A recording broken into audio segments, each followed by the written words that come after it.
حضور صلی اللہ علیہ وآلہ وسلم نے ارشاد فرمایا اپنے بیماروں کا علاج صدقے سے کرو۔ کتنے ایسے بیمار ہیں جو لا علاج ہوتے ہیں، ڈاکٹر کہتا ہے کہ اس کا علاج ممکن نہیں، پھر وہ اس حدیث پہ عمل کرتے ہیں تو اللہ ان کو شفا عطا فرماتا ہے۔ کتنے ایسے بیمار ہیں کہ جو صدقہ کرتے ہیں تو بیماری ٹل جاتی ہے۔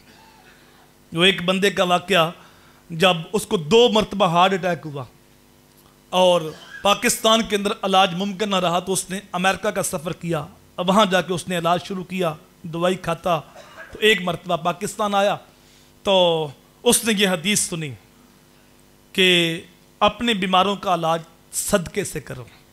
وہ گزر رہا تھا تو ایک قصاب کے پاس گوشت لینے کے لیے رکا، تو اس نے ایک خاتون دیکھی، باپردہ خاتون تھی، تو جب قصاب جو ہے وہ چربی پھینکتا تو وہ خاتون بڑھ کے وہ چربی اٹھا لیتی، اس کے ساتھ تھوڑا بہتا گوشت بھی ہوتا۔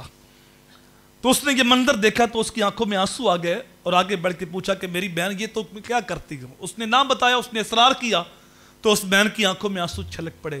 تو اس نے کہا کہ بھائی 7 ماہ سے ہمارے گھر میں گوشت نہیں پکا اور میں بیوہ ہوں اور میرے بچوں نے آج ضد کی ہے کہ ہم نے گوشت کھانا ہے، تو میں یہ بچوں کا پیٹ پالنے کے لیے لے جا رہی ہوں۔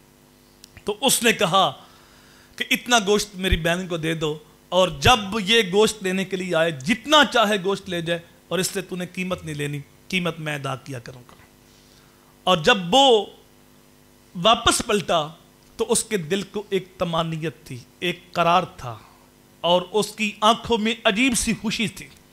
بچوں نے پوچھا کہ ابو جی پہلے کبھی اتنی خوشی نہیں ہوئی، آج بڑی راحت کے اندر ہو، پہلے تو اداس رہتے ہو، پریشان رہتے ہو، لیکن آج بہت خوش نظر آتے ہو۔ تو اس نے ساری کہانی بیان کی۔